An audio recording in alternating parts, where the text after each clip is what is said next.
نحمده ونصلي ونسلم على رسوله الكريم اما بعد فاعوذ بالله من الشیطان الرجیم بسم اللہ الرحمن الرحیم فمن شهد منكم الشهر فليصمه صدق اللہ مولانا العظیم وبلغنا رسوله النبی الکریم الامین رب اشرح لي صدری ویسر لي امری واحلل عقدۃ من لسانی یفقهوا قولی سبحانک لا علم لنا الا ما علمتنا انک انت العلیم الحکیم ان اللہ وملائکتہ یصلون علی النبی یا ایہا الذین آمنوا صلوا علیہ وسلموا تسلیما بلغ العلا بکمالہ کشف الدجی بجمالہ حسنت جمیع خصالہ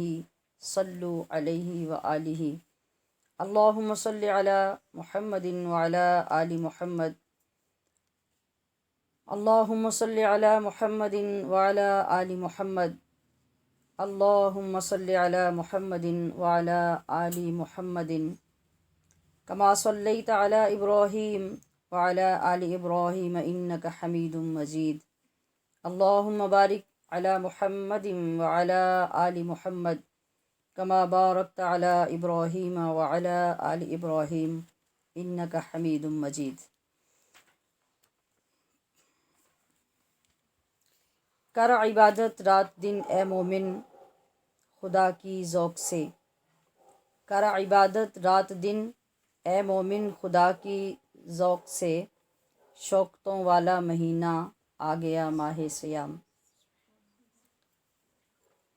ہو مبارک روزہ دارو جس کے تھے مشتاق آپ، ہو مبارک روزہ دارو جس کے تھے مشتاق آپ، رحمتوں والا مہینہ آ گیا ماہ صیام۔ روزہ داروں کے لیے جو ہے نوید مغفرت، روزہ داروں کے لیے جو ہے نوید مغفرت، برکتوں والا مہینہ آ گیا ماہ صیام، جس میں قرآن مبین اللہ نے نازل کیا،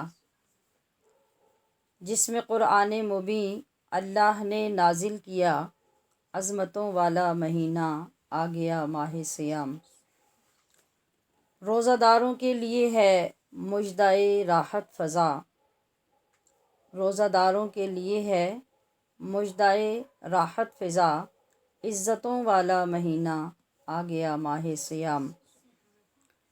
پڑھ رہے ہیں ہر طرف، پڑھ رہے ہیں ہر طرف قرآن قاری شوق سے، الفتوں والا مہینہ آ گیا ماہ صیام۔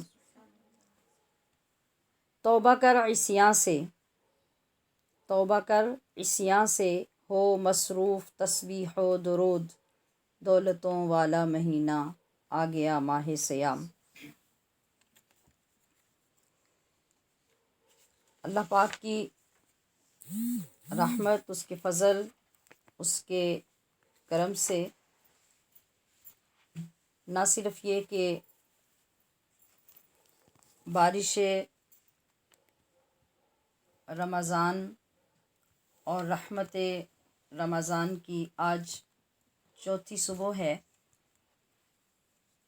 بلکہ بظاہر آسمان بھی آج اپنی بارش برسا کر اس رحمت میں اضافہ فرما رہا ہے۔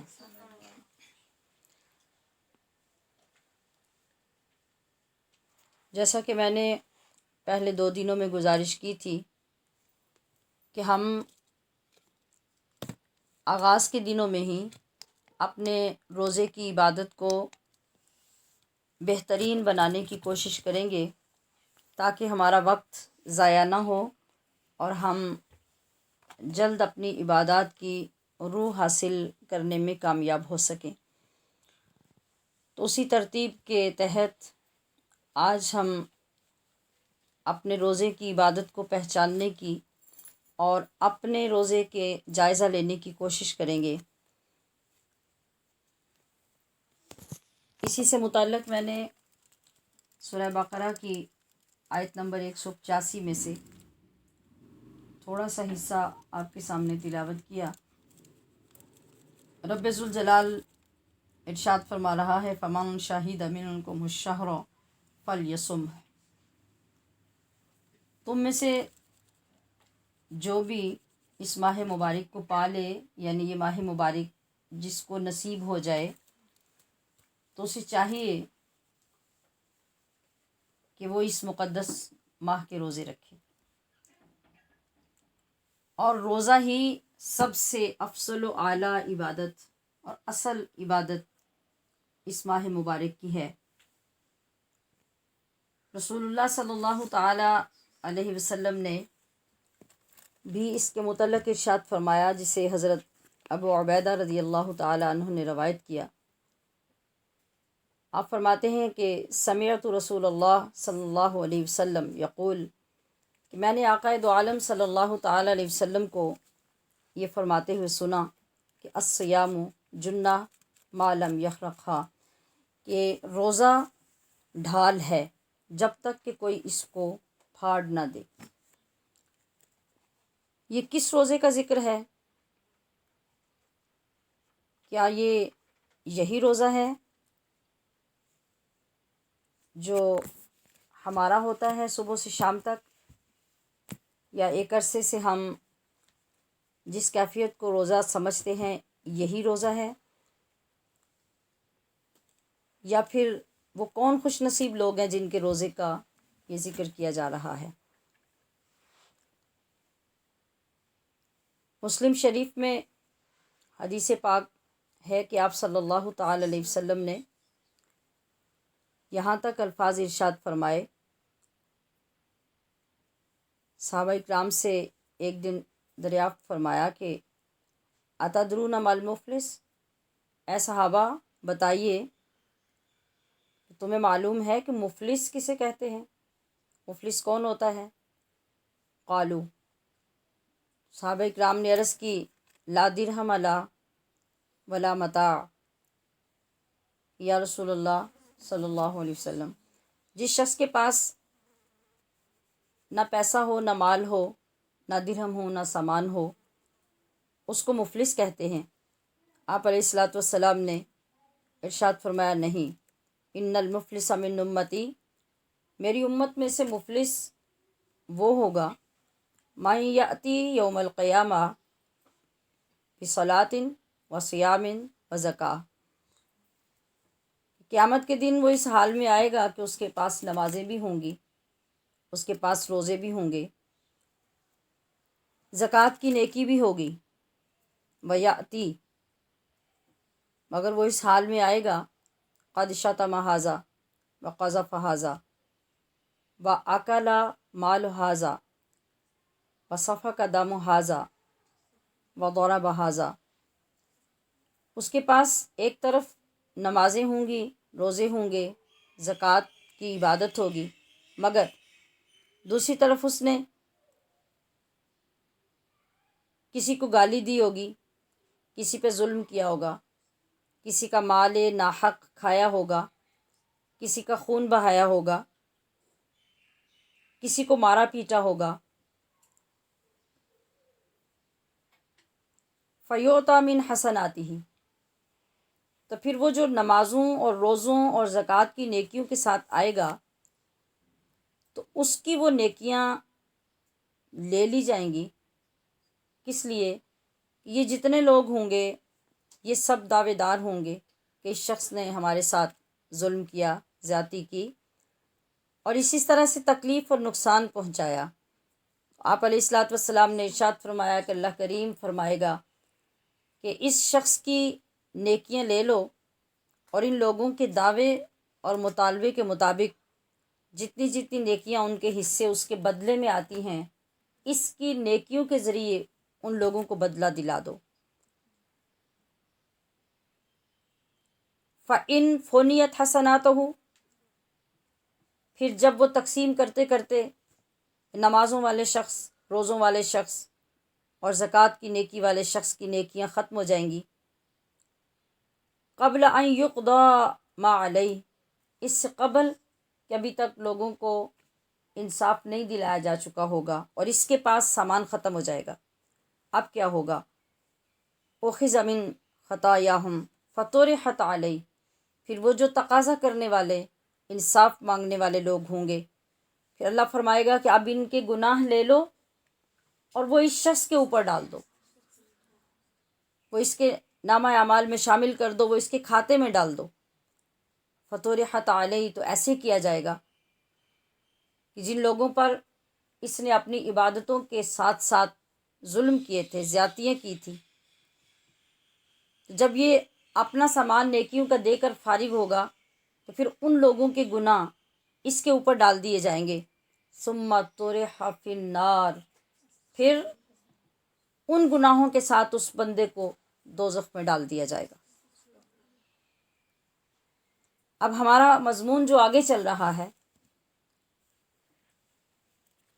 کہ بدلہ اس انداز سے دیا جائے گا کہ اگر کسی نے کسی کا 3 پیسے قرض بھی دبا لیا ہوگا تو 3 پیسے کے قرض کے بدلے میں اس شخص کی 700 نمازیں قرض خواہ کے کھاتے میں ڈال دی جائیں گی۔ اس سے 700 نمازیں لے کر اس قرض کے بدلے میں اس کو دے دی جائیں گی جس کو اس نے قرض واپس نہیں کیا تھا۔ اسی طرح سے جو زکوٰۃ کی نیکیاں اور دیگر نیکیاں ہوں گی وہ ساری باری باری تقسیم ہو جائیں گی۔ اب اس وقت انسان کو سمجھ آئے گی کہ وہ روزہ جس کو میں دنیا میں بہت آسان سمجھتا تھا اس کی شان کیا ہے، کیا ہوگا۔ آج ہم مختلف اوقات میں بار بار پوچھتے رہتے ہیں اور ہمارے دماغ کے اوپر سے بات گزر جاتی ہے کہ اللہ پاک نے یہ کیوں فرمایا کہ الصوم لی وانا اجزی بہ یا انا اجزا بہ، مگر اس کا جلوہ اس وقت ظاہر ہوگا کیسے کہ نمازیں بھی جائیں گی، زکوٰۃ بھی جائے گی اور دیگر اعمال حسنہ بھی جائیں گے، مگر جس کے لیے اللہ کریم نے یہ فرمایا تھا الصوم لی وانا اجزی بہ، وہ روزہ اس سے لے کر کسی اور کو نہیں دیا جائے گا۔ اس کا جلوہ اس وقت ظاہر ہوگا کہ اللہ پاک فرمائے گا کہ یہ تو میرے لیے تھا، یہ کسی اور کے لیے نہیں تھا، اور اس کی نیکیاں اور ان کا ثواب فرشتوں نے مرتب نہیں کیا تھا، یہ تو میرے اور میرے بندے کے درمیان تھا، لہٰذا یہ تقسیم نہیں ہوگا، آج اس کا بدلہ میرے ہی ذمے ہے اور میں ہی دوں گا۔ اب یہاں سوال یہ پیدا ہوتا ہے کہ کیا وہ روزہ اتنا ہی آسان ہے جتنا ہمارے ہاں آسان ہے، جس کو ہم روزہ سمجھتے ہیں اور اسی کو کافی سمجھتے ہیں؟ کیا یہی وہ روزہ ہے جس کے بدلے میں اتنا بڑا احسان ہوگا، اتنا بڑا کرم ہوگا، اللہ تبارک و تعالیٰ اتنا بڑا انعام عطا فرمائے گا؟ نہیں۔ اگر ہم تجزیہ کریں، دیکھیں تو کامن سینس بھی یہ کہتی ہے کہ یہ عمل تو اس قابل ہے ہی نہیں کہ اس کا کوئی تھوڑا بہت بھی اجر مل سکے، اور کہاں وہ انعام، وہ اجر جس کا اللہ کریم وعدہ فرما رہا ہے کہ میں اس کا اجر دوں گا، یا پھر دوسرے معنوں میں میں خود اس کا اجر بن جاؤں گا، یعنی میرا دیدار اس کے بدلے میں نصیب ہوگا۔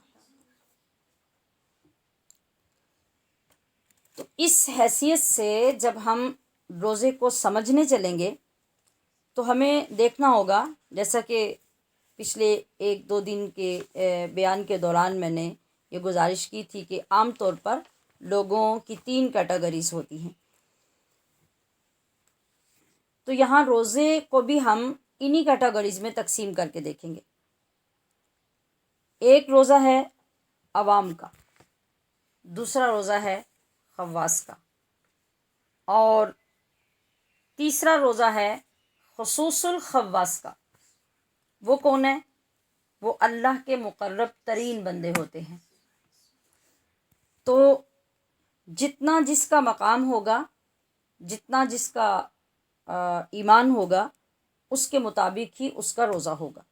مگر اللہ کو کون سا روزہ مقصود ہے، کون سا روزہ مطلوب ہے؟ وہ تو کریم ہے، وہ تو یہ چاہتا ہے کہ جتنا تمہارا لیول ہے تم اس پر ہی اگر اخلاص کے ساتھ چلتے رہتے ہو تو تمہیں اس کے بعد بھی ترقی عطا کرتا رہوں گا، اور بالآخر تم اس مقام پہ پہنچ جاؤ گے جو میرے قرب کا مقام ہے۔ تو ہمیں یہ دیکھنا ہوگا کہ بندوں کے اعتبار سے جو روزے کی قسمیں ہیں وہ 3 بنتی ہیں. ایک عوام کا روزہ جسے صوم العموم کہا جائے گا. ہم نے یہ پہلے واضح کر لیا تھا کہ روزے کو عربی میں صوم کہتے ہیں اور صوم کی جمع ہی صیام ہے. تو صوم الخصوص کا مطلب ہے خاص بندوں کا روزہ اور صوم العموم کا مطلب ہے عوام کا روزہ. تو ہم یہ دیکھیں گے کہ آج ہم عوام کا اور خواص کا روزہ سمجھیں گے، کیونکہ اگر یہ 2 مقام ہماری سمجھ میں آ گئے تو آگے کی امید پھر ہو سکتی ہے، وہ تو بہت بڑا مقام ہے.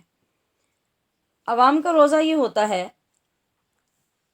کف البطنی والفرجی عن قضاء الشہوہ. انسان اپنے پیٹ اور اپنی شرمگاہ کو شہوت کے پورا کرنے سے روکے رکھے. پیٹ کو کھانے سے روکے، پینے سے روکے، اور اپنی شرمگاہ کو شہوت پورا کرنے سے روکے. یہ ہے شریعت کی اصطلاح کا عام روزہ جو عوام کا ہوتا ہے. صوم الخصوص یعنی خواص کا روزہ یہ کیا ہے؟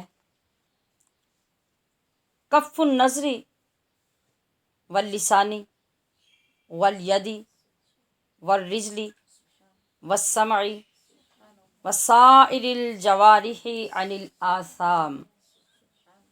اس کا مطلب ہے کہ اپنی نگاہ کو، اپنی زبان کو، اپنے ہاتھ کو، اپنے پیروں کو، اپنے کانوں کو اور اپنی باڈی کے تمام پارٹس کو یعنی اعضاء کو عن الآثام، ان سے ریلیٹڈ جو بھی گناہ ہیں ان سے روکنا، اس کا نام ہے روزہ. آپ یہ سمجھ لیجئے کہ یہ درمیانے درجے کا روزہ ہے. اگر اس سے بھی کم درجے کا روزہ ہم رکھ کے یہ سمجھیں گے کہ ہم اس انعام کے مستحق ہو گئے تو یہ اپنے ساتھ بہت بڑا دھوکہ ہوگا. اور آج الا ماشاء اللہ ہم اسی دھوکے میں مبتلا ہیں. جو مقاصد روزہ تھے ہم انہیں سمجھ نہیں سکے اور سمجھنا چاہتے بھی نہیں ہیں. یہ اللہ کا احسان عظیم ہے جس نے ہمیں یہ توفیق عطا فرمائی اور اس راستے کی طرف ہماری توجہ کی کہ رمضان المبارک کی مقدس، منور، معطر، معمبر گھڑیوں میں ہمیں چند گھڑیاں نصیب ہو جاتی ہیں جس میں ہم کچھ غور و فکر کی دولت حاصل کر لیتے ہیں اور کچھ سوچنے کے لیے تیار ہو جاتے ہیں. اپنا جائزہ لینے اور محاسبہ کرنے کی کیفیت ہمارے اندر پیدا ہو جاتی ہے. یہ کتنا بڑا احسان ہے ہمارے اوپر. لاکھوں کی تعداد میں آج بھی وہ لوگ ہمارے ساتھ ارد گرد رہنے والے وہی ہیں جن کو یہی پتہ ہے کہ انہوں نے سارا دن بس پانی نہیں پینا اور کھانا نہیں کھانا اور بس یہی روزہ ہے. تو پھر یہ ایسی حالت ہے، اس مزدور کی حالت ہے جو سارا دن سخت مشقت کرتا ہے. وہ گرمی ہے، سردی ہے، دھوپ ہے، بادل ہیں، ہر حال میں وہ مشقت کیے جا رہا ہے. مگر اس کا اس وقت حال کیا ہوگا جب مدت ملازمت ختم ہوگی تو اسے پتہ چلے گا کہ اس کے لیے ملازمت تو ہے ہی نہیں. کیوں اس کا بدلہ نہیں ہے، اس کی تنخواہ نہیں ہے، کیوں نہیں ہے؟ مالک کہے گا کہ تمہارا جتنا بھی کام تھا وہ میرے معیار کے مطابق ہی نہیں تھا، تم نے میری کوئی بھی شرط پوری نہیں کی اور جیسا کام میں چاہتا تھا ویسا کام تم نے نہیں کیا، لہٰذا تم اپنی اجرت کے حقدار نہیں ہو. تو اگر ایسا روزہ ہمارا چلتا رہا اور چلتا آ رہا ہے تو اگر اللہ کریم نے قیامت کے دن یہی فرما دیا کہ جو تم نے مشقت کی تھی، جو بھوک اور پیاس برداشت کی تھی، وہ میرے معیار کے مطابق تو تھی نہیں، لہٰذا میں اپنا وعدہ ایسے روزے کے لیے پورا نہیں فرما سکتا، پھر کیا ہوگا؟ تو میں یہ عرض کر رہی ہوں کہ عوام کا روزہ ہے اپنے پیٹ کو کھانے پینے سے روکنا اور اپنی شرمگاہ کو شہوت کے پورا کرنے سے روکنا، ایک مدت سے دوسری مدت تک، شرعاً اصطلاح میں یوں ہوگا، ایک مخصوص مدت سے ایک مخصوص مدت تک روکے رکھنا، یہ روزہ ہوگا۔ مخصوص مدت سے مخصوص مدت تک کا وقت کیا ہے؟ یعنی صبح صادق سے لے کر غروب آفتاب تک، یہ عوام کا روزہ ہے۔ اب اس روزے سے ہوتا کیا ہے؟ اس روزے سے صرف روزے کا ڈھانچہ، سٹرکچر تیار ہوتا ہے۔ تو ہم یہ بات بخوبی سمجھتے ہیں کہ کسی چیز کا سٹرکچر تیار کر لینے سے گزارا نہیں ہوتا، وہ انکمپلیٹ رہتی ہے، وہ مکمل نہیں ہوتی۔ تو جب تک کوئی چیز مکمل نہیں ہوتی، نہ وہ ضرورت کو پورا کرتی ہے، نہ اس کے اندر حسن پیدا ہوتا ہے، نہ اٹریکشن پیدا ہوتی ہے، نہ لوگ اس کی طرف میلان کرتے ہیں۔ جب تک اس کی مطلوبہ ڈیکوریشنز اور مطلوبہ لوازمات کو پورا نہ کیا جائے، اس کو تکمیل کے مرحلے تک نہ لایا جائے، وہ چیز توجہ کے قابل نہیں ہوتی۔ تو ہم ساری زندگی ہر سال اگر اس ڈھانچے کو، اس سٹرکچر کو ریپیٹ کرتے رہے تو کیا اللہ کی رحمت اس کی طرف مائل ہوگی؟ کیا اللہ اسے پسند کرے گا؟ ایک مرتبہ بھی پسندیدگی کی نظر سے دیکھے گا؟ جب ہم یہ آسان مثال سے بات سمجھ سکتے ہیں تو پھر ہمیں یہ سوچنا چاہیے کہ جب اللہ اس کو پسند ہی نہیں کرے گا تو وہ اجر اور وہ ثواب اور قرب خداوندی کی جو بشارتیں اس نے ہمیں عطا کی ہیں تو ہم کیوں کر ان کے مستحق ٹھہریں گے؟ بار بار جو آقا صلی اللہ تعالی علیہ وسلم نے بھی اور اللہ کریم نے اپنے قرآن عزیز میں بھی یہ بات فرمائی کہ واعظ و نصیحت کو اپنا معمول بناؤ، واعظ و نصیحت کے لیے جمع ہو، جماعت کے ساتھ چلو۔ آپ علیہ الصلوۃ والسلام نے ارشاد فرمایا کہ ید اللہ علی الجماعہ، کہ جماعت کے اوپر اللہ کا ہاتھ ہوتا ہے، اور جماعت جو نیکی کی جماعت ہوتی ہے، جو صراط مستقیم پہ چلنے والا قافلہ تیار ہوتا ہے، اور وہ کسی کامل کی سرپرستی میں اپنا سفر جاری رکھتا ہے، تو یقیناً اللہ کا ہاتھ اس کے اوپر ہوتا ہے، اور پھر ہی اس جماعت کو، اس اجتماع کو اللہ تبارک و تعالیٰ توفیق دیتا ہے، توفیق خیر دیتا ہے، اور گمراہی سے اس کو بچا لیتا ہے۔ اب جو ہمارے ہاں آج بھی یہ مسئلہ پیدا ہوتا رہتا ہے کہ لوگ اس کی طرف مائل نہیں ہوتے، اجتماع کی طرف مائل نہیں ہوتے، اور اکٹھے بیٹھ کر دعا کے لیے تیار نہیں ہوتے، اللہ اور اس کے حبیب کا ذکر سننے کے لیے تیار نہیں ہوتے۔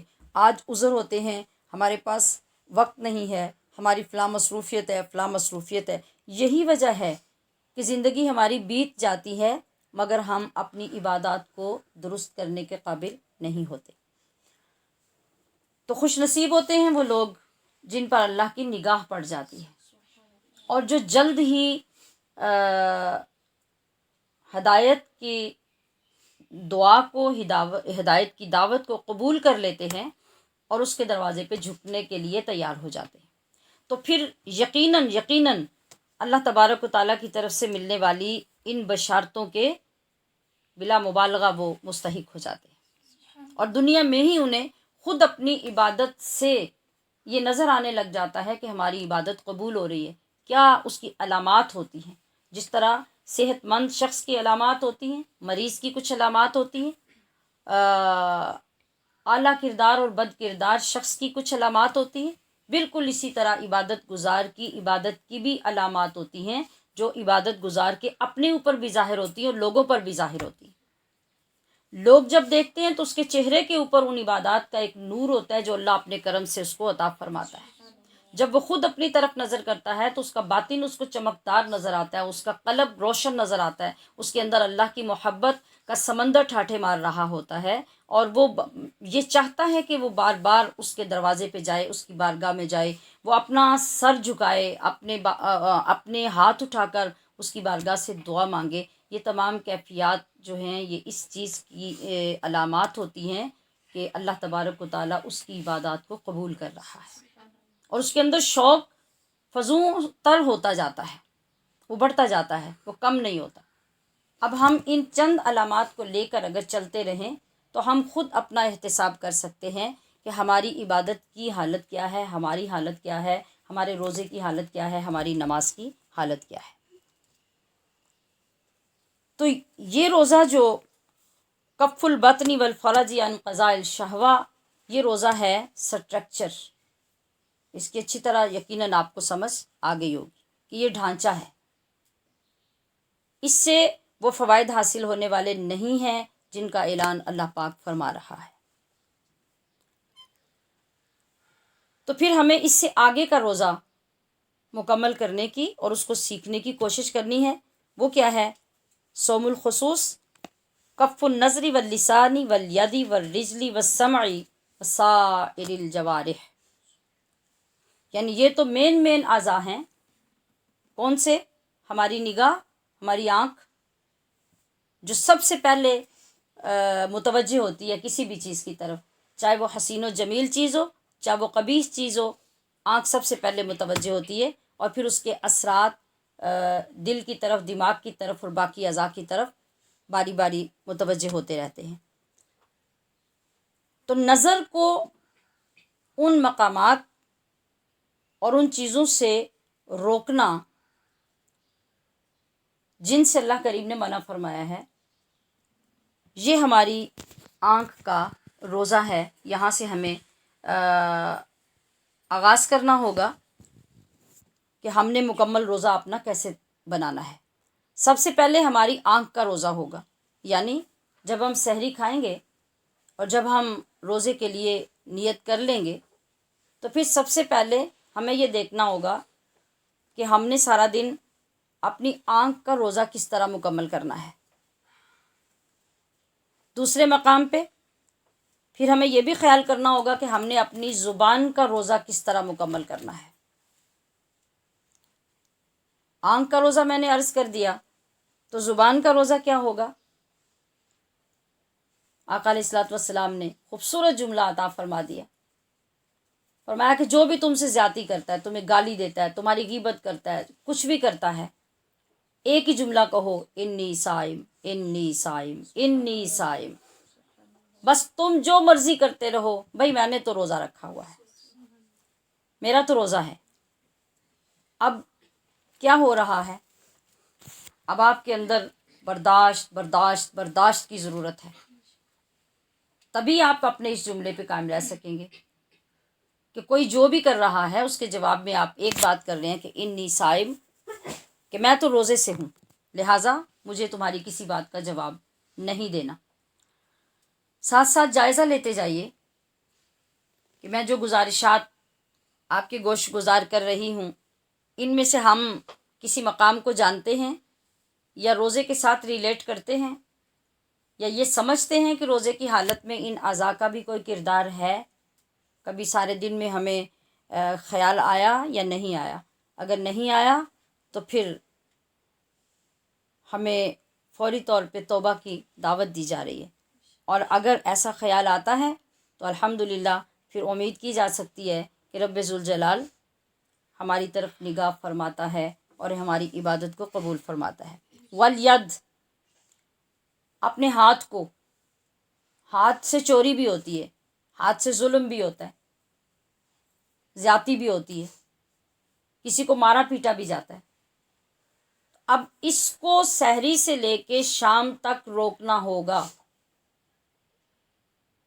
آپ یہ سمجھتے جائیں کہ یہ سارے اجزاء ہیں ہمارے روزے کے، جب یہ سب پورے ہونے ہیں تو روزے کی تکمیل ہونی ہے۔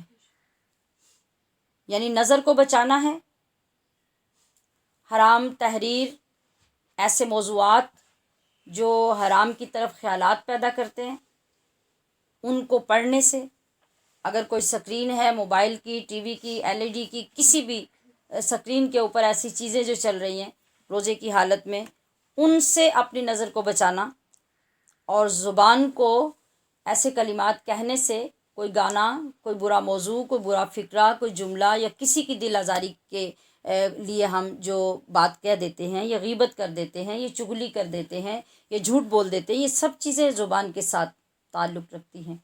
ان سب سے ہم نے جب بچنا ہے تو ہماری زبان کا روزہ مکمل ہونا ہے۔ اور ہاتھ کا میں نے عرض کر دیا کہ ہاتھ سے یہ ساری چیزیں اور یہ تمام کام بچے رہیں گے تو یہ ہاتھ کا روزہ ہوگا۔ دیکھیے نا، ہمارا یہ تمام جسم جو ہے یہ تب مکمل کہلاتا ہے جب یہ تمام اعضاء ہوتے ہیں۔ اب ان میں سے کوئی بھی عضو نہیں ہوگا تو لوگ ہمیں معذور کہیں گے، ناقص کہیں گے، ہمارے اندر اس کی وجہ سے نقص آ جائے گا۔ تو روزے کا ایک پورا جسم تیار ہونے کے لیے بھی ضروری ہے کہ یہ تمام اعضاء مکمل طور پر امانت داری کے ساتھ اپنی اپنی ذمہ داری پوری کریں اور وہ روزے سے رہیں، تو پھر مکمل روزہ تیار ہوگا۔ پھر رجل یعنی اپنے قدموں کو روکنا کسی حرام کاری کی جگہ پہ، کسی حرام اس رشتے کے پاس جانے سے، غیر محرم کے پاس جانے سے، ان تمام چیزوں سے اپنے قدموں کو روک کے رکھنا، کسی کے ساتھ زیادتی کرنے، لڑائی کرنے، چل کے جانے سے اپنے پیروں کو روک کے رکھنا، ان پہ کنٹرول کرنا، یہ پیروں کا روزہ ہوگا۔ اور کانوں کو بری گفتگو سے، حرام گفتگو جو شہوت، لذت اور ایسی چیزیں پیدا کرتی ہے، ایسے گانے، ایسے ڈرامے، ان تمام چیزوں سے اپنے کانوں کو بچا کے رکھنا۔ یہ تو مین اعضاء ہو گئے۔ وسائر الجوارح کا مطلب ہے اب اس کے علاوہ بھی جتنے اعضاء مبتلا ہو سکتے ہیں گناہوں میں، ان سب کو عن الآثام، چھوٹے بڑے، صغیرہ و کبیرہ تمام گناہوں سے بچا کر پورا وقت گزارنے کا نام روزہ ہے۔ اور یہ درمیانے درجے کا روزہ ہوگا جس سے امید کی جائے گی کہ اللہ کریم یقیناً اس پہ اجر عظیم عطا فرمائے گا۔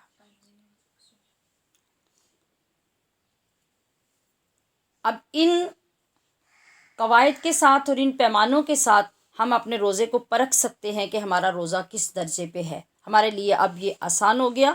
اور یہ آسانی کیسے ہوئی؟ اس محفل میں اور اس واعظ و نصیحت میں بیٹھنے کی برکت سے۔ اگر ہم اپنے ذام میں رہتے کہ یہ چیزیں ہمیں بھی پتہ ہے، ہمیں بھی آتی ہیں، جیسا کہ عوام کا خیال ہوتا ہے، جب ایک بات بتائی جائے تو بہت سے لوگ یہ کہہ دیتے ہیں کہ ہمیں پتہ ہے۔ بھئی پتہ ہونا مقصد نہیں ہے۔ اگر پتہ کی بات ہے تو پھر ہم بھی تسلیم کرتے ہیں کہ بہت سے لوگ جب پڑھتے لکھتے ہیں تو بہت سی چیزیں پڑھتے ہیں، بہت سی بکس پڑھتے ہیں، کتابیں پڑھتے ہیں، قرآن عظیم حفظ کرنے والے لوگ بے عمل نظر آتے ہیں، تو کیا ہم یہ کہیں گے کہ وہ حافظ ہے تو بس اتنا کافی ہے؟ نہیں، ہر چیز کا جو مقصود ہے وہ ہے اس پر عمل اور اس کو اپنے اوپر نافذ کرنا۔ تو جب آپ یہ کرنے میں ناکام ہیں تو پھر آپ کے نالج کا کوئی فائدہ نہیں ہے۔ علم کی ضرورت ہے، نالج کی ضرورت نہیں ہے۔ اور علم وہ ہوتا ہے کامل علم جو عمل کے لیے تیار کر دیتا ہے۔ اور الحمدللہ اللہ کریم نے یہ برکت رکھی ہے کہ جب ہم کسی استاد کے پاس، کسی اپنے رہنما کے پاس، کسی مرشد کے پاس، کسی علم دینے والے کے پاس جب بیٹھتے ہیں اور لوگ جمع ہو کے بیٹھتے ہیں تو اس اجتماع کے اندر، اس واعظ و نصیحت کے اندر اللہ پاک نے یہ برکت رکھی ہے کہ وہ چیزیں جو ہمارے پاس ہوتی بھی ہیں مگر عمل کی توفیق نہیں ملتی، جب ہم اس طرح بیٹھ کے ذکر کرتے ہیں، سنتے ہیں، متوجہ ہوتے ہیں تو اللہ عمل کی توفیق عطا فرما دیتا ہے۔ یہ سب سے بڑا فائدہ ہے۔ تو عزیزات محترم، اب ہم یہ دیکھ رہے ہیں کہ اس روزے کو پیش کرنے کے لیے اور اس روزے کا اجر حاصل کرنے کے لیے ہم نے کبھی کوشش کی اور ہم نے سمجھا کہ وہ خالق، وہ رازق، وہ مالک جو ہمیں رزق عطا کرتا ہے، تو اس نے ہمیں بھوکا رہنے کے لیے کیوں حکم دیا؟ آپ کو اگر یاد ہو تو ہم نے یکم رمضان المبارک میں جب آیت کریمہ تلاوت کی تھی تو اس کی غرض آخر پہ جو بیان ہوئی تھی وہ کیا تھی؟ لعلکم تتقون، تقوی کے لیے، پرہیزگاری کے لیے، اپنے قرب کو عطا کرنے کے لیے وہ یہ ساری چیزیں ہمیں عطا فرما رہا ہے۔ تو آپ یہ دیکھیے کہ اگر اللہ کریم رات کا روزہ فرض کر دیتا تو کیا مسئلہ تھا؟ کر سکتا تھا؟ نہیں کیا۔ صبح 8 بجے سے لے کے شام 8 بجے تک پابندی لگا دیتا، نہیں لگائی۔ کیوں؟ اگر رات میں روزہ فرض کر دیتا تو وہ تو معمول کی بات ہے کہ رات میں لوگ کھایا نہیں کرتے، کھانے کے بعد سو جاتے ہیں اور صبح اٹھ جاتے ہیں، تو کسی کو کیا پتہ چلتا کہ میں نے روزہ رکھا تھا۔ اگر تو بھوکا رکھنا صرف مقصود ہوتا تو ایسا ہو سکتا تھا، مگر مقصود یہ نہیں تھا، مقصود تھا لعلکم تتقون، اور اس پروسیس میں گزرنا تھا، اس سے گزرے بغیر تقوی ملنا ممکن نہیں تھا۔ صبح کے وقت روزہ شروع کر کے شام کو ختم کیوں نہیں کیا؟ اس لیے کہ وہ تو معمول کی بات ہے۔ اور آج بھی ہم دیکھتے ہیں کہ پرانے لوگ جو ہوتے ہیں وہ صبح کے وقت اچھا ناشتہ کرنے کے بعد شام کو جا کے کھانا کھاتے ہیں، دن کے وقت بہت کم لوگ کھانا کھاتے ہیں۔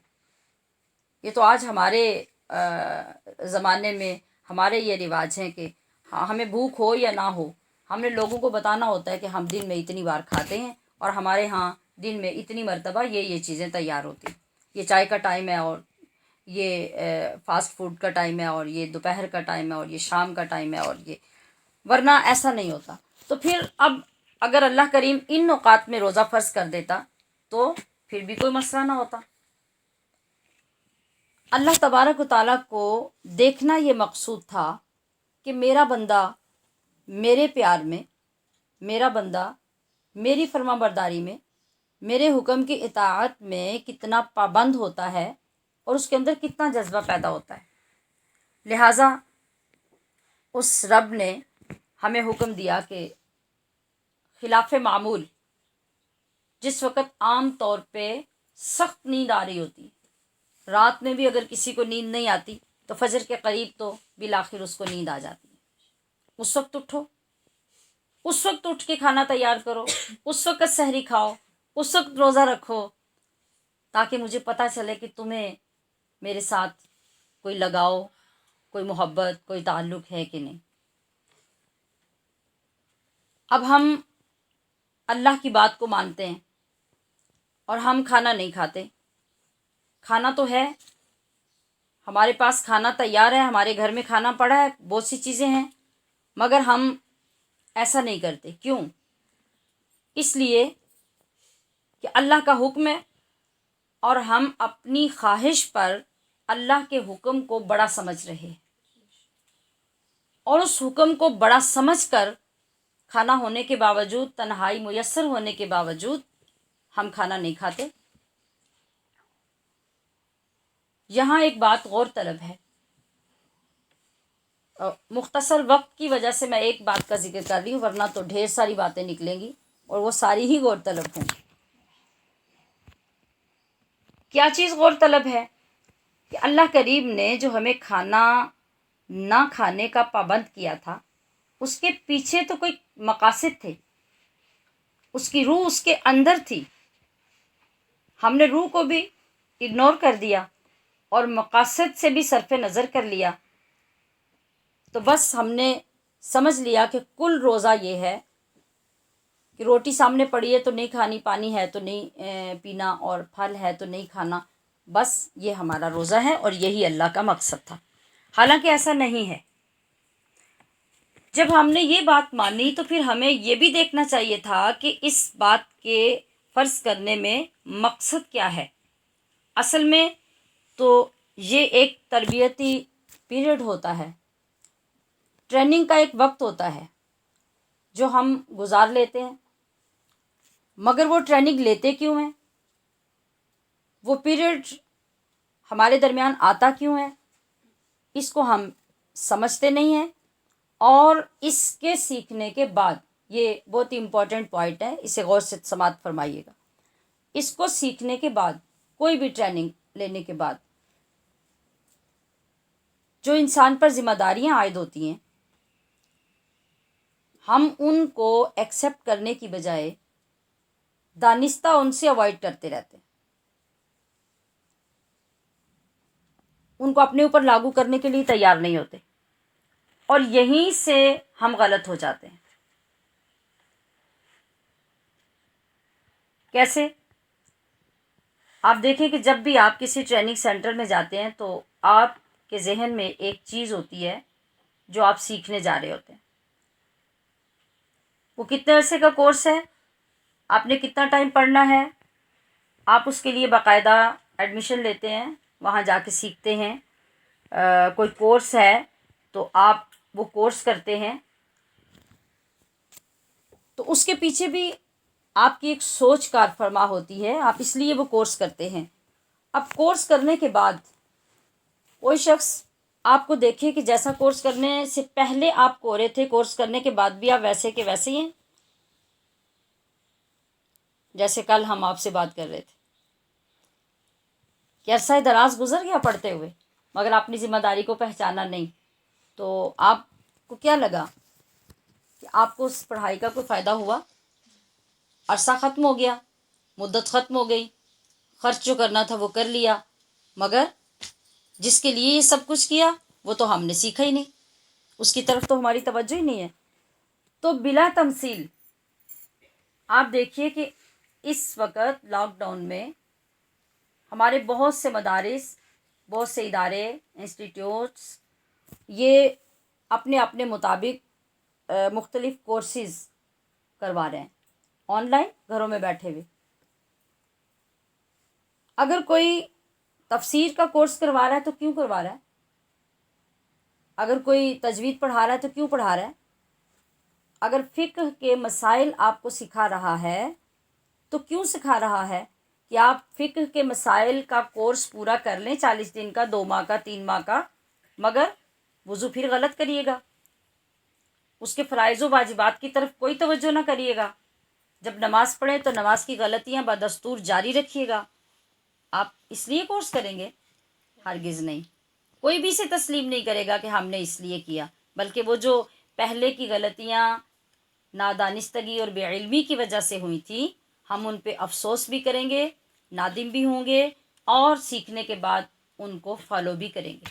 ایسے ہی ہے، جب ہم یہ سمجھتے ہیں کہ کچھ بھی جب ہم سیکھتے ہیں تو اسی لیے سیکھتے ہیں کہ ہمیں اس کو آگے لے کے چلنا ہوتا ہے۔ اسی طرح اگر کوئی ٹیکنیکل کورس آپ کرتے ہیں تو آپ اس کے کرنے کے بعد اس سے دنیاوی فوائد حاصل کرتے ہیں، اپنی مہارت کو شو کرتے ہیں۔ ایسا نہیں ہوتا کہ کورس کرنے کے بعد بھی آپ ایسے ہی ہوں جیسے آپ کوئی جانتے ہی نہیں، اور اپنی طاقت، اپنی پاور، اپنا ہنر لوگوں کے سامنے ظاہر نہ کرنا چاہیں۔ تو عزیزات محترم، اب یہاں یہ سوچئے، غور کیجئے اور اپنے اندر سے اس کا جواب حاصل کیجئے کہ یہ کورس، یہ ٹریننگ جو 11 ماہ کے بعد اللہ پاک ہر سال ریپیٹ فرماتا ہے، اور ہمارے لیے اس نے یہ جو شارٹ کورس تربیتی مرتب کر رکھا ہے، کبھی ایسا ہوا کہ وہ کورس مکمل کرنے کے بعد اس تعلیم کا اثر یا اس ٹریننگ کا اثر یا اس تربیت کا اثر ہمارے ساتھ رہے اور لوگ اس کو دیکھ کر کہیں کہ واقعی اس کے اوپر کوئی اثر ہے؟ یقیناً آپ یہی کہیں گے، اور خود آپ فیصلہ کریں گے کہ ایسا ہرگز نہیں ہوتا۔ بعد کی بات تو بعد کے ساتھ ہے، ادھر مسجد میں اعلان ہوتا ہے کہ روزہ کھل گیا ہے،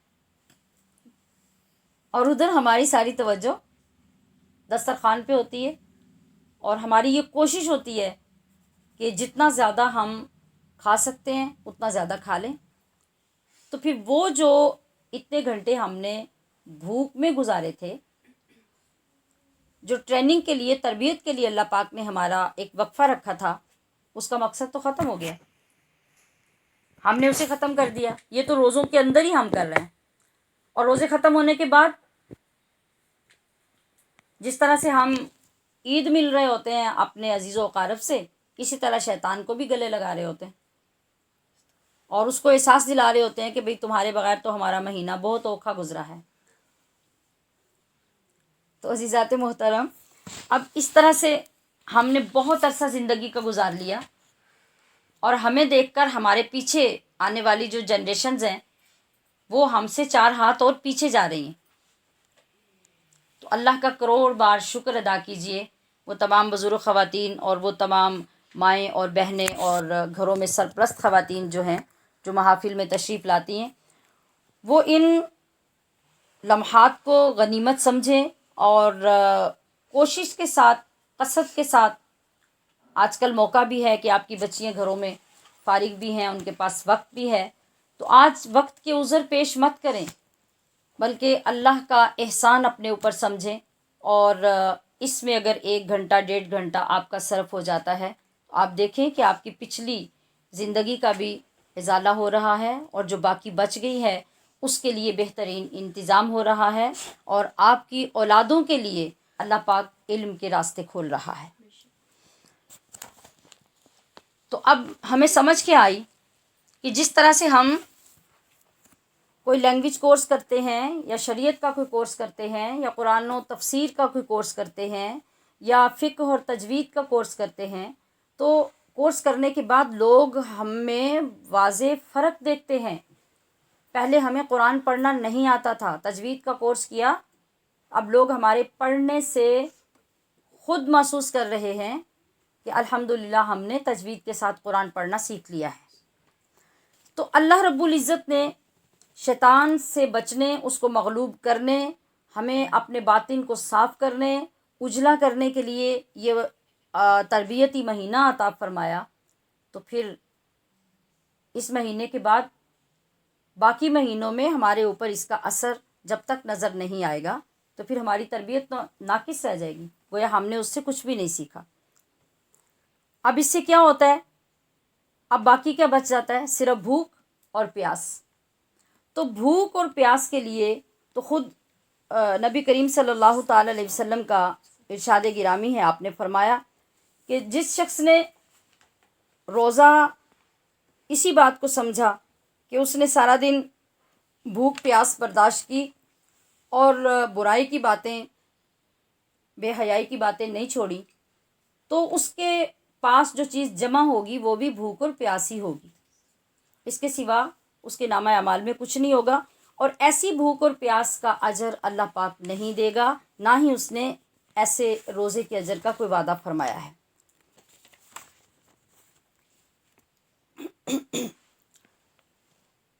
اب یہاں ہمیں یہ دیکھنا ہوگا کہ اگر ہم رمضان میں ایک بات کو مان لیتے ہیں کہ ہم کھانا پینا اللہ کے کہنے پہ چھوڑ دیتے ہیں، تو اسی طرح ہمیں تھوڑی سی ہمت کر کے جو اس کھانا پینا چھوڑنے کے تقاضے ہیں اور جو اس کا نتیجہ حاصل ہونے والا ہے اس کی طرف بھی توجہ فرما لینی چاہیے، ورنہ آپ فاقہ کاٹتے رہیں گے اور مہینہ گزر جائے گا۔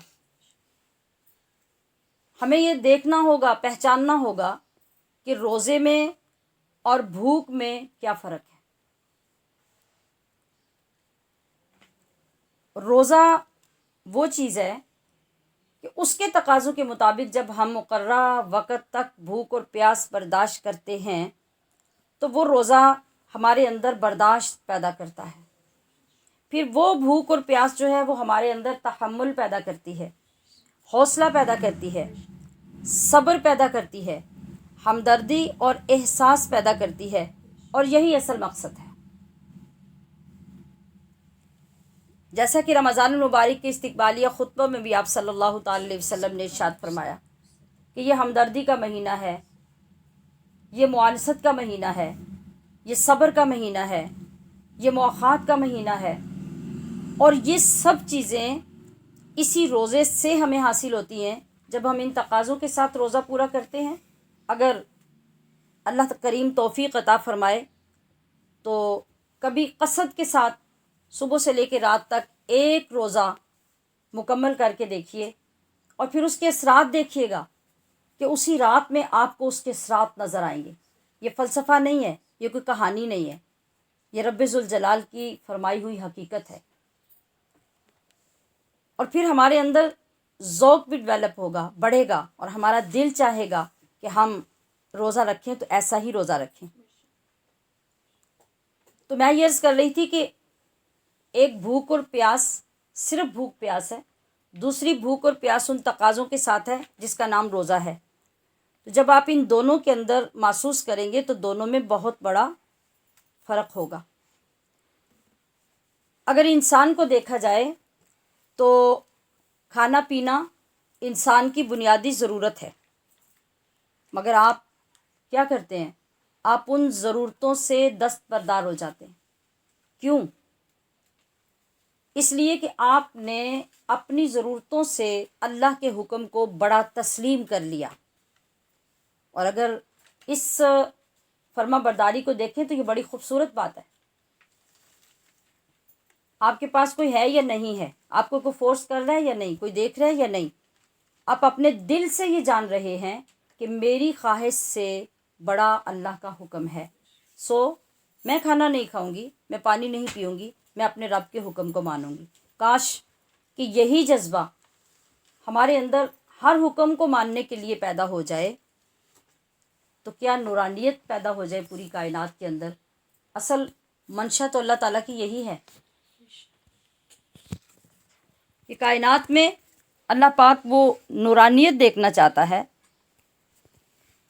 اور وہ روشنی دیکھنا چاہتا ہے جس کی وجہ سے اس نے ہمارے اوپر یہ خوبصورت عبادت فرض فرمائی ہے.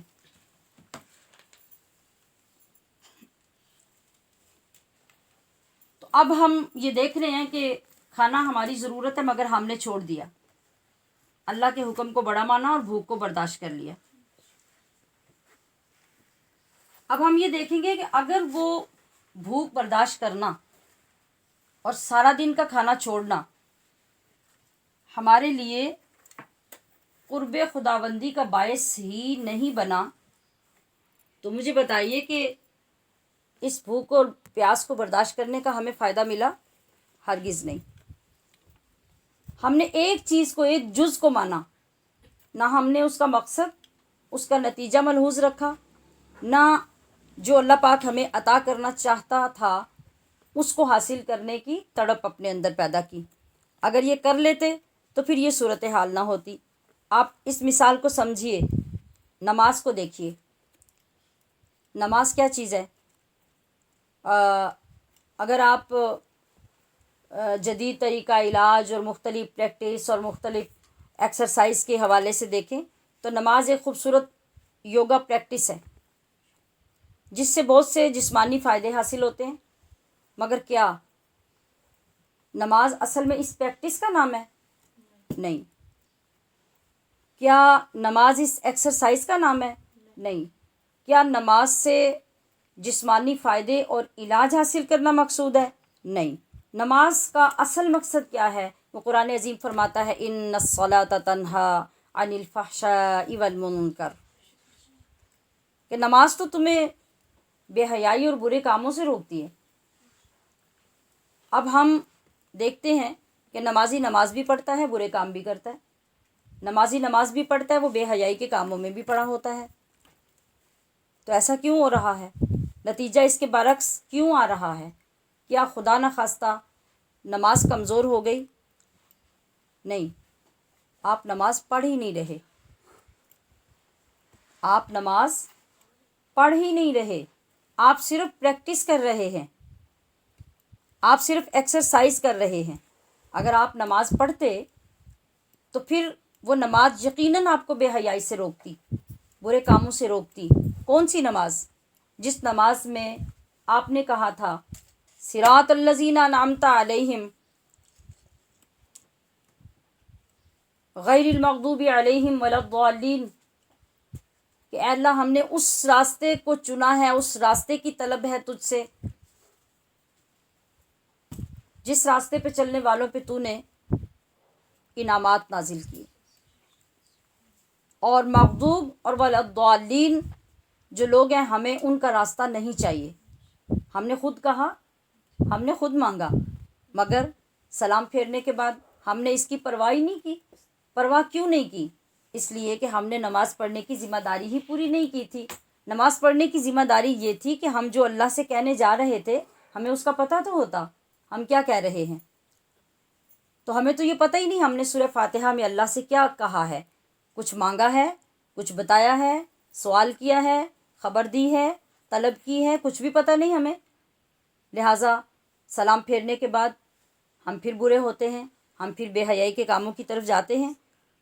اگر ہم نے ان چیزوں کو سمجھا ہوتا اور اگر ہم نے اس کے معانی کو سمجھا ہوتا تو یقیناً نماز ہمیں بے حیائی سے روکتی، برائی سے روکتی.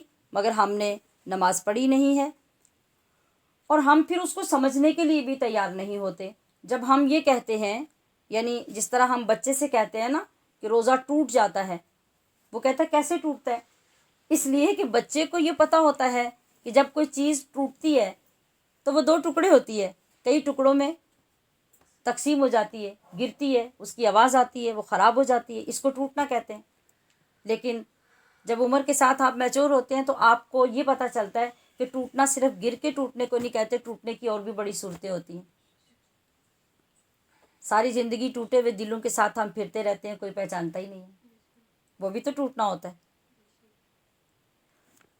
تو اسی طرح سے جب ہم یہ ذکر کرتے ہیں کہ آپ نے یہ کیا تو آپ کی نماز نہیں ہوگی، آپ نے یہ کیا تو آپ کی نماز نہیں ہوگی، آپ نے یہ کر لیا تو آپ کا روزہ ٹوٹ جائے گا، آپ نے غیبت کی تو روزہ ٹوٹ جائے گا، آپ نے چغلی لگائی تو روزہ ٹوٹ جائے گا، آپ نے فلاں کام کیا تو روزہ ٹوٹ جائے گا. تو پھر جس بندے کو دین سے کوئی غرض نہیں ہوتی وہ سوچتا ہے کہ یہ تو پاگل لوگ ہیں، ہم نے تو کبھی روزے کو ٹوٹتے نہیں دیکھا، ہم نے تو کبھی نماز کو ٹوٹتے نہیں دیکھا، نماز بھی ہو جاتی ہے. وہ جیسے مولوی صاحب ایک بیان فرما رہے تھے اپنے واعظ میں، بیان میں، کہ اگر آپ وضو کے بغیر نماز پڑھیں گے تو آپ کی نماز نہیں ہوگی، اگر آپ اس چیز کے ساتھ نماز پڑھیں گے تو آپ کی نماز نہیں ہوگی. جیسے ہم کسی خاتون سے کہیں کہ آپ نے نیل پالش لگائی ہوگی تو نماز نہیں ہوگی، آپ کے بال ننگے نظر آ رہے ہوں گے تو آپ کی نماز نہیں ہوگی، آپ کے ٹخنے نظر آ رہے ہوں گے تو آپ کی نماز نہیں ہوگی. تو آج لبرل سوچ رکھنے والی خواتین بھی یہی جواب دیں گی، جی کیوں نماز نہیں ہوگی، ہماری تو نماز ہو جاتی ہے. تو جیسے وہی مولوی صاحب بیان کر رہے تھے تو پٹھان اٹھا، اس نے کہا کہ مولوی صاحب کیسے نماز نہیں ہوتا؟ ان کے سامنے کھڑے ہو کے اللہ اکبر کہا، سورہ فاتحہ پڑھی، رکوع کیا، سجدہ کیا، سلام پھیرا، کہا دیکھو ہمارا نماز تو ہو جاتا ہے، تمہارا نماز کیوں نہیں ہوتا؟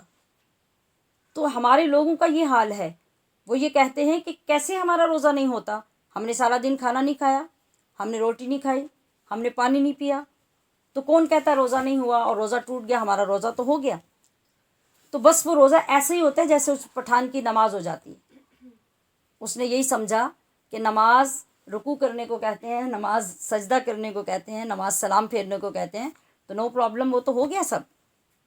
تو عزیزات محتشم، جو دین کی روح ہے، جو ہماری عبادات کی اصل ہے، ہم تب تک نہیں سیکھ سکیں گے، تب تک نہیں سمجھ سکیں گے جب تک ہم اللہ کے دین کے قریب نہیں آئیں گے. اللہ کا بہت بڑا احسان اپنے اوپر سمجھیے، جس نے ہمارا انتخاب کیا، ہمیں توفیق عطا فرمائی، ہمیں اس راستے کا شوق عطا فرمایا، اور پھر ہمارے لیے انتظامات بھی آسان کر دیے. تو جتنا شکر اللہ پاک کا اس نعمت پہ کریں وہ کم ہے. اس کی قدر کیجئے، اس میں بیٹھ کے جو سیکھیں اس کو اپنانے کا ارادہ کر کے اٹھیں، ورنہ کچھ فائدہ نہیں ہوگا. پھر دوسری طرف ایک اہم بات یہ ہے کہ جب ہم روزہ رکھے ہوتے ہیں، گرمی کا موسم آ جائے، بھوک لگ جائے، تھوڑا سا پرابلم ہو جائے، تو پھر کیا ہوتا ہے، ہم شکوہ کرنے لگ جاتے ہیں. ہم کہتے ہیں کہ ہائے روزہ لگ گیا، روزہ لگ گیا، گرمی لگ گئی. جب آپ نے یہ لفظ اپنی زبان سے ادا کر لیا تو پھر وہ جو سارا دن آپ نے بھوک برداشت کی تھی نا، وہ سب ضائع ہو گئی. کیوں؟ آپ نے تو اپنے محبوب کا شکوہ کر دیا. وہ بھوک تو آپ کو آپ کے محبوب نے دی تھی نا، اور وہ آپ کو آزمانے کے لیے دی تھی. تو جب آپ نے اس کی عطا کردہ اس نعمت کو قبول کرنے کی بجائے، خوشی کا اظہار کرنے کی بجائے، سعادت سمجھنے کی بجائے، جب آپ نے اس کا گلہ کر دیا کہ ہمیں تو روزہ لگ گیا، ہمیں تو گرمی لگ گئی اور مشکل ہو گیا روزہ رکھنا، تو آپ کا اجر ضائع ہو گیا. اب آپ خود دیکھیے، اپنی عادات پہ خود غور فرمائیے، خود فیصلہ کیجئے کہ ہم میں کتنے لوگ ایسے ہوتے ہیں جو بار بار سارا دن یہ کہتے ہیں یہ کیا تو روزہ لگ جائے گا، کپڑے دھوئے تو روزہ لگ جائے گا، صفائی کی تو روزہ لگ جائے گا، بات کی تو روزہ لگ جائے گا. تو اب اس کے بعد بچا کیا روزے میں؟ سوچئے ذرا، جس کے بدلے میں اللہ ہمیں اجر عطا فرمائے گا. کتنی شاندار، اور ہر وقت جس کی نگرانی کرنی ہے، یہ وہ عبادت اللہ نے ہمیں عطا کی ہے. اگر ایک دن کا ایسا روزہ، ایک دن کا انسان نے رکھ لیا، کس لیے، کس انداز سے، من صام رمضان ایمانا و احتسابا غفر لہ ما تقدم من ذنبہ، ایک روزہ جس نے اللہ سے ثواب کی غرض سے اور اس کی رضا کے لیے، صرف اللہ کے لیے رکھا، تو اس کی زندگی کے رب پچھلے سارے گناہ معاف کر دیتا ہے۔ اور مختلف روایات میں مختلف اجر و ثواب ہیں ایک ایک روزے کے، تو سوچئے کہ جب 30 روزے کسی خوش بخت کو نصیب ہو جائیں گے تو اس کا مقام کیا ہوگا۔ تو گویا رمضان کی بھوک پیاس، صرف یہ ٹائم گزارنا جو ہے، اس سے اجر جاتا رہے گا۔ اجر جبر پر نہیں ملا کرتا، اجر صبر پر ملا کرتا ہے، گلہ کرنے پر نہیں ملتا، بلکہ خندہ پیشانی سے اس کو قبول کرنے سے ملتا ہے۔ جو بھوک ہے، بھوک کا ایک بڑا اللہ کے ہاں مقام ہے، اور بھوک کے ساتھ اولیاء کرام نے بہت بڑے بڑے مقامات طے کیے ہیں۔ ایک مجذوب بزرگ ہمیشہ اپنے مریدوں کو تربیت کے لیے بھوکا رکھا کرتے، اکثر انہیں بھوکا رہنے کی تلقین کرتے، اس لیے کہ جب یہ بھوکے رہیں گے تو ان کا نفس مضبوط نہیں ہوگا، ان کی روح مضبوط ہوگی۔ تو جو روحانی پرواز ہے وہ روح نے کرنی ہوتی ہے، اللہ کے قرب کے جو مقامات طے کرنے ہوتے ہیں، جو منزلیں طے کرنی ہوتی ہیں، وہ روح نے کرنی ہوتی ہیں۔ تو ہم تو روح کو بھوکا مارتے رہتے ہیں اور جسم کو فربا کرتے رہتے ہیں۔ تو سامعات، حضرت عمر فاروق رضی اللہ تعالی عنہ نے اسی لیے ایک یہ تاریخی جملہ فرمایا تھا، آپ اپنے اوپر جس طریقے سے چیک رکھتے تھے اور ایک عام بندے سے بھی کم درجے کی زندگی گزارتے تھے، اس کی وجہ کیا تھی؟ آپ نے فرمایا کہ میں جب تک دوسروں کی تکلیفیں خود برداشت نہیں کروں گا تو مجھے کیسے پتہ چلے گا کہ میرے عوام کتنی تکلیف میں ہیں۔ حضرت امام حسن المجتبیٰ رضی اللہ تعالی عنہ کی بارگاہ میں ایک دن ایک بھوکا شخص آیا، لنگر تقسیم ہو رہے تھے، لوگ کھا رہے تھے، تو اس نے آ کے اپنی بھوک کا اظہار کیا، تو حضرت امام حسن مجتبیٰ رضی اللہ تعالیٰ عنہ نے اسے شاندار کھانا کھلایا۔ جب کھانا لے کے وہ ایک طرف کھانے کے لیے بیٹھا تو اس نے دیکھا کہ ایک کونے میں ایک بوڑھا آدمی ہے، اسی مسجد میں جہاں دنیا آ کے کھانے کھا رہی ہے، بہترین کھانے پیش کیے جا رہے ہیں، تو وہ بوڑھا آدمی پانی میں سوکھی باسی روٹی بھگو کر کھا رہا ہے۔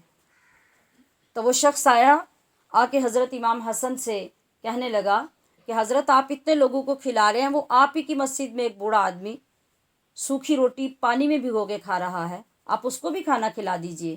آپ مسکرائے تو آپ نے فرمایا کہ یہ جتنے کھانے دنیا کھا رہی ہے یہ انہی کے ہی کھلائے جا رہے ہیں، اور وہ حضرت علی المرتضیٰ ہیں، وہ بھوک اور بے بسی کی وجہ سے یہ نہیں کھا رہے، وہ اس فقر اور اپنے ان مقامات کی وجہ سے وہ کھانا کھا رہے ہیں، اور دنیا ان کے دسترخوان سے عالی شان کھانے کھا رہی ہے۔ تو جس وقت یہ بھوک انسان کو نصیب ہو جاتی ہے نا، پھر سمجھ لیجئے کہ اس کے مقامات بلند ہونے شروع ہو جاتے ہیں۔ ایک شخص، ایک اللہ کا نیک بندہ، ایک بزرگ اپنے مریدوں کے ساتھ بیٹھے تو سوال کر دیا کہ بھائی بتاؤ کہ آنکھوں کے بینا ہونے کی نشانی کیا ہے؟ کسی نے جواب دیا کہ جب انسان کمزوری کے باوجود بھی سوئی میں دھاگا ڈال لے تو سمجھ لیں کہ اس کی نظر ٹھیک ہے۔ دوسرے نے کہا کہ نظر کمزور بھی ہو جائے تو وہ کسی اندازے سے اور ہاتھ پیر آگے پیچھے کرنے سے وہ اپنی گمی ہوئی چیز کو تلاش کر لے تو سمجھ لیں کہ ابھی اس کے اندر بینائی ہے۔ تو وہ بزرگ بولے اور انہوں نے کہا کہ نہیں، میرے نزدیک بینائی یہ نہیں ہے، بلکہ میرے نزدیک بینائی یہ ہے کہ اگر 100 افراد کی جماعت ہو تو انسان نظر سے اس 100 لوگوں میں سے بھوکے آدمی کو پہچان لے، یہ اس کی بینائی کی علامت ہے۔ تو بھوک کا مقام اور بھوک کی ویلیو اللہ والوں کے ہاں اتنی ہے، بشرطے کہ ہم اس انداز سے اس بھوک کو اختیار کر لیں جس طرح اللہ تبارک و تعالیٰ چاہتا ہے، اور جب اس طریقے سے بھوک کو قائم رکھ کے قناعت کے ساتھ ہم روزے رکھیں گے اور ان تمام تر پابندیوں کے ساتھ، تو یہ وہ روزہ ہوگا جو خواص کا روزہ ہوگا، اور اس روزے کے بدلے میں اللہ کریم یقیناً وہ مقامات، وہ اجر ہمیں عطا فرمائے گا۔ یہ حقیقی بھوک اگر اس روزے سے ہمیں نصیب ہو گئی جس سے ہمارا باطن منور ہوتا ہے، تو سمجھ لیجئے کہ آپ نے روزوں سے کمال حاصل کر لیا۔ ہم تو مسلمان ہیں، ہمارا تو لمحہ لمحہ آقا صلی اللہ علیہ وسلم کی تربیت کے سائے میں گزر رہا ہے۔ یہاں آپ اگر انگریز کو دیکھیں، اور ان لوگوں نے جب تجربے کیے کہ یہ مسلمان روزے کیوں رکھتے ہیں، تو ایک انگریز تجربہ کار نپولین ہل وہ کہتا ہے کہ اگر تم یہ چاہتے ہو نا کہ تمہاری دعا اللہ کے ہاں قبول ہو جائے، تو دعا کرنے سے پہلے 3 دن کا روزہ رکھ کے آ کے دعا کرو، تمہاری دعا رب قبول فرما لے گا۔